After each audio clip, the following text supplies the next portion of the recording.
Eh bien, nous sommes de retour sur ce plateau pour les traditionnelles 5 questions du vendredi et 5 questions très présidentielles ce vendredi.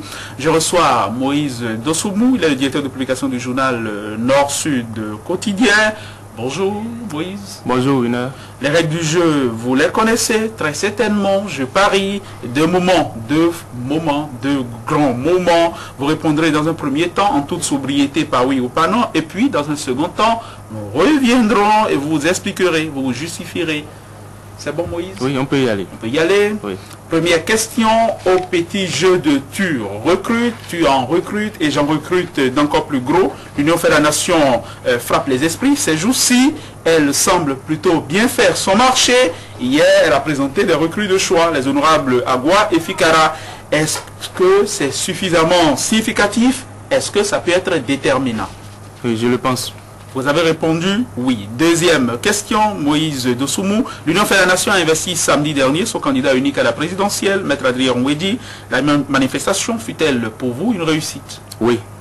Vous avez répondu oui. Troisième question, les annonces ou demi-annonces à mot couvert de candidature se multiplient pour la présidentielle de 2011, surtout depuis qu'on a tous su que ce sera 15 millions de caution et pas 100 millions. Il y a Jean-Yves Sizogan, il y a Marie-Élise Bédot et il y a désormais Victor Tokpanou. Fallait-il essayer d'imposer 100 millions? Oui.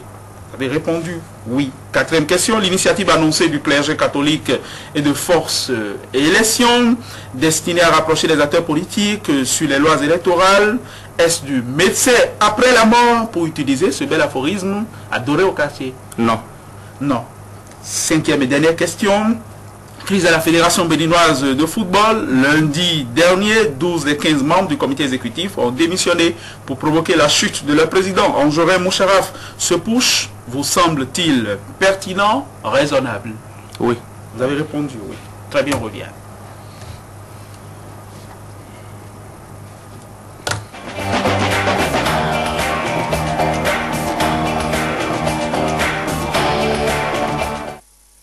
Moïse Dosoumou, première question, au petit jeu de tu en recrutes et j'en recrute d'encore plus gros. L'Union fait la nation frappe les esprits ces jours-ci. Elle semble plutôt bien faire son marché. Hier, elle a présenté des recrues de choix, les honorables Agua et Fikara.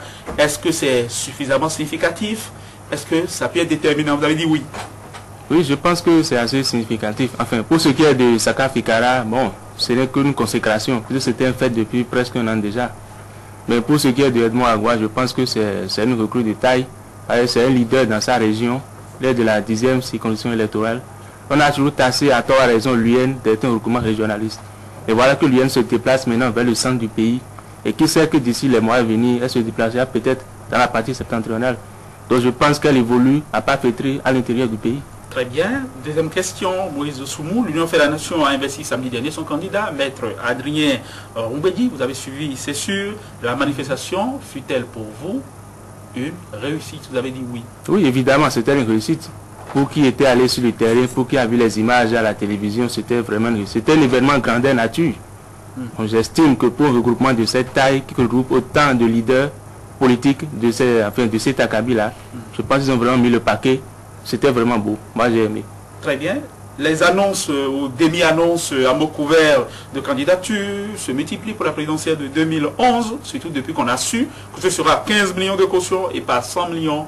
On a parlé ces jours-ci de Jean-Yves Sizogan, de Marie-Élise Bédot et maintenant de Victor Tokpanou. Fallait-il imposer les 100 millions? Vous avez répondu oui. Bien sûr, parce que dans notre pays, bon, à chaque élection présidentielle, on assiste à une panoplie de candidatures aussi farfelues les unes que les autres. Permettez-moi d'utiliser ce thème-là.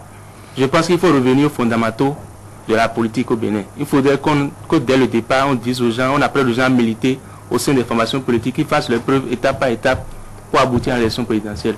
Diriger un pays, ce n'est pas un jeu de cartes, ce n'est pas un jeu de hasard. C'est toute une formation, c'est tout un parcours. Il faut apprendre aux partis politiques aussi à cotiser pour appuyer les candidatures. 15 millions pour moi c'est insignifiant. N'importe qui peut se lever du jour au lendemain pour dire voilà j'ai 15 millions, j'ai un peu résoudre la campagne, voilà je me porte candidat présidentiel. Et banalement il peut se faire élire président. Je pense que c'est une fonction assez sérieuse, assez noble pour qu'on s'y mette assez de garde-fou pour qu'on évite les dérapages à l'avenir. Très bien, quatrième question. L'initiative annoncée du clergé catholique de force élection destinée à rapprocher les acteurs politiques sur les lois électorales, est-ce du médecin après la mort, pour utiliser ce bel aphorisme qu'on adore au quartier? Vous avez dit non. Oui, parce qu'il n'est jamais trop tard pour bien faire. La situation au jour le jour se détériore. Bon, il est temps quand même que les uns et les autres reviennent à la case départ, qu'on discute, parce que l'essentiel c'est le Bénin. Ce ne sont pas les intérêts des uns des autres. Oui. Que le clergé faut sélectionner ici quelque chose, que ce soit avant ou après, ou que ce soit médecin après la mort, comme vous le dites, moi je ne pense pas que ce soit mauvais. Parce qu'il n'est jamais trop tard pour bien faire. Très bien. Dernière question. Crise de la Fédération béninoise de football. Lundi dernier, 12 des 15 membres du comité exécutif ont démissionné et en bloc pour provoquer la chute de leur président. Anjorin Moucharaf, ce push vous semble-t-il pertinent? Vous semble-t-il raisonnable? Vous avez dit oui. Pour moi, il était temps qu'on mette fin à la pagaille. Parce que quand je vois cette fédération-là, quand je vois l'évolution de notre football, ben, je me désole. Je dis, mais ces gens-là, ils font carrément autre chose que du football. Ce n'est pas du tout professionnel ce qu'on voit là. C'est du colmatage, c'est du n'importe quoi. Il faut arrêter le désordre et puis mettre les gens dans l'ordre et que le football évolue vraiment. C'est mon rêve pour le pays. Vous nous dites que c'est du grand n'importe quoi. Oui, c'est du n'importe quoi. Moïse Dossoumo, merci d'être passé. Merci à vous. Et à bientôt.